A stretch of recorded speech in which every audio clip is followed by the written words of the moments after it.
Mes chers frères katangais, particulièrement de la province du Tanganyika, nous avons suivi une déclaration incendiaire d'un cadre de parti politique de l'opposition et nous regrettons sincèrement pour cette attitude. Il parle du Katanga comme si les élections ne se sont passées qu'au Katanga, alors que les élections se sont organisées sur l'étendue de la République démocratique du Congo et les résultats du Katanga n'est qu'une partie.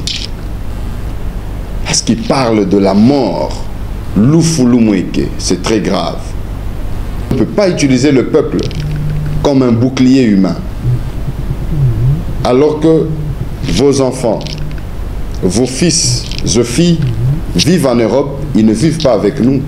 Et quand on descend sur la rue, vos enfants ne sont pas avec nous sur la rue.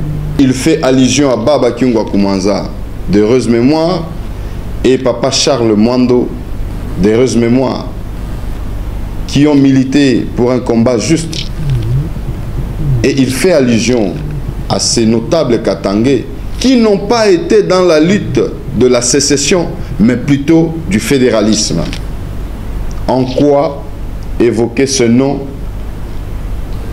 dans l'esprit sécessionniste?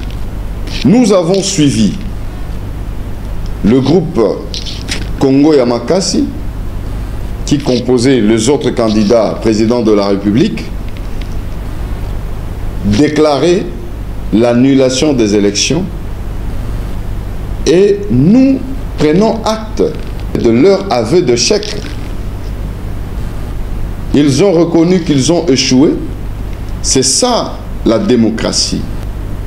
Ceux-là qui appellent à la violence n'ont pas le monopole de la violence.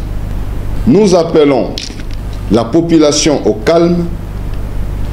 Nous sommes attachés à l'unité nationale et donc tout celui qui osera lancer une fois de plus des appels au soulèvement, nous nous occuperons de lui particulièrement. Nous disons particulièrement. On ne peut pas enterrer la victoire du peuple. Ce n'est pas la victoire du président Félix Tshisekedi, mais c'est la victoire du Congo et le Congolais. Et donc, peuple katangais, chers Tanganiquais, l'heure n'est pas au soulèvement. Il est temps que l'on se tranquillise tous, qu'on attende le résultat de la CENI.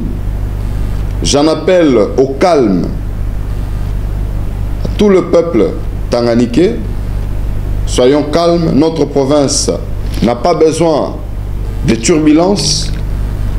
Conservons nos acquis et remettons-nous sur le chemin de la reconstruction de la province. J'invite la jeunesse à refuser tout appel à la violence.